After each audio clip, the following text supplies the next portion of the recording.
పశ్చిమ గోదావరి జిల్లా పాలకులలో దివ్యాంగులకు సహాయ పరికరాలను అందజేశారు మంత్రి నిమ్మల రామానాయుడు. కేంద్ర మంత్రి శ్రీనివాస్ వర్మ హాజరయ్యారు. భగవంతుని స్వరూపులైన దివ్యాంగుల పట్ల మానవత్వంతో మెలగాలన్నారు కేంద్ర మంత్రి శ్రీనివాస్ వర్మ. దివ్యాంగులు, వృద్ధులను ఆదుకోవాలనే ఉద్దేశంతో ఈ సహాయ పరికరాలు శిబిరాలు ఏర్పాటు చేశామన్నారు.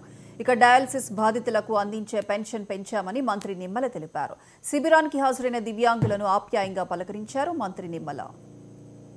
దివ్యాంగులు అనేటువంటి వ్యక్తుల్ని మనం అందరూ కూడా గౌరవించాలి. వీరికి ఏ రకమైనటువంటి ఇబ్బంది రాకుండా మనం సాధ్యమైనంత ఎక్కువగా వారికి సపోర్ట్ చేయాలనేటువంటి ఒక ఆలోచన కారణంగా, ఈ ఆలోచనకి ముఖ్య కారణం నిమ్మల రామానాయుడు గారు. నాకు దివ్యాంగుల మీద నాకు కూడా ప్రత్యేకమైనటువంటి శ్రద్ధ ఉన్నప్పటికీ కూడా ఈ రకమైనటువంటి కార్యక్రమం పెద్ద ఎత్తున నా అసెంబ్లీలో చేయాలనేటువంటి ఆయన ఒక కోరిక మీద నేను కూడా ఇది ఒక మంచి కార్యక్రమం, చాలా అభివృద్ధి కార్యక్రమాలు చేస్తుంటాం. రామానాయుడు గారు అయితే నిత్యం చేస్తుంటాం.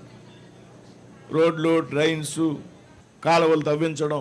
కానీ ఈ రకమైనటువంటి కార్యక్రమం చేయడం ద్వారా కొంతమంది వ్యక్తులకి మనం చెయ్యెత్తనివ్వాలనేటువంటి ఆలోచన. యాక్చువల్గా ఇవాళ ఈ ప్రోగ్రాం ఇక్కడ జరగవలసినటువంటి అవకాశం లేదు కొన్ని సాంకేతిక కారణాల వల్ల.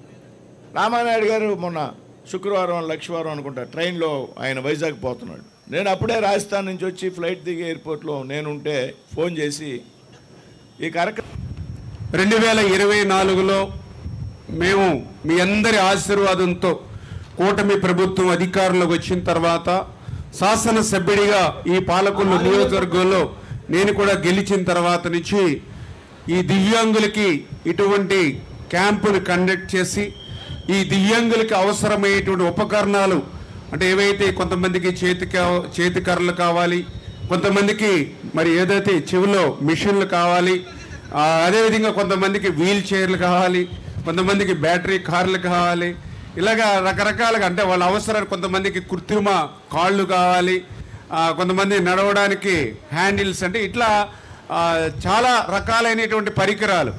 ఎందుకంటే గత 5 సంవత్సరాలు అంటే 1924 గత 5 సంవత్సరాల పాలనలో ఎక్కడ కూడా ఇటువంటి ఒక్క క్యాంపు పెట్టకపోవడం కానీ, గత 5 సంవత్సరాల్లో ఏ దివ్యాంగుడికి కూడా ఆనాటి ప్రభుత్వం నుంచి ఒక్క ఉపకారం కూడా లేకపోవడంతో ఆ రోజు నేను ఎన్నికల్లో కానీ ఎన్నికలకు ముందు కానీ గ్రామాల్లో, వార్డుల్లో